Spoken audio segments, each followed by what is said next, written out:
Hey guys, welcome to my another video where I'm going to talk about fixing the water heater chamber sensor failure.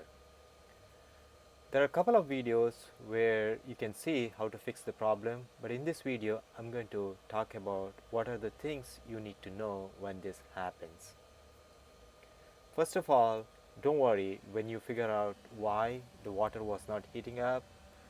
By reading the status code, you will see that it is due to number 9, chamber sensor failure. In this case, what you can see is the red light keeps blinking 9 times and there is a pause and then it starts blinking again 9 times. So that indicates this is a chamber sensor failure. If you are having Rheem water heater just like mine, and if this is under warranty, you better call the customer service and explain the problem, and they will send you the free replacement. I have listed the parts in this video. So basically there are two parts. One is the gas control replacement kit, the other one is a chamber sensor replacement kit. Also they will send you a return label so that you can send the failed product. While you're waiting for the product to arrive, this might take a week or so. In my case, it took more than a week. So meanwhile, you can turn on the water heater, and here's the thing what you need to do. You need to turn it off completely. Once it's in the off position, make sure the red light completely stop lighting. Then turn the knob towards the pilot position, and to light the pilot, you just press the button um, uh, just below the knob, and this will take a couple of seconds. You need to keep pressing on, and once you see the blue light, that means the flame is started.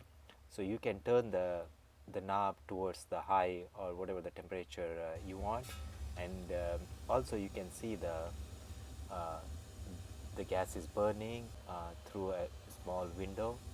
This means that the water heater is start heating up. So this is a temporary fix until you get your parts replaced. This will stay for a couple of days and then the same symptoms will come again and you will repeat the same process. In my case, for me it took 1 month to replace, but meanwhile I was doing the same process, but it worked. So don't freak out. Even if it takes longer, you have a temporary solution to work it out.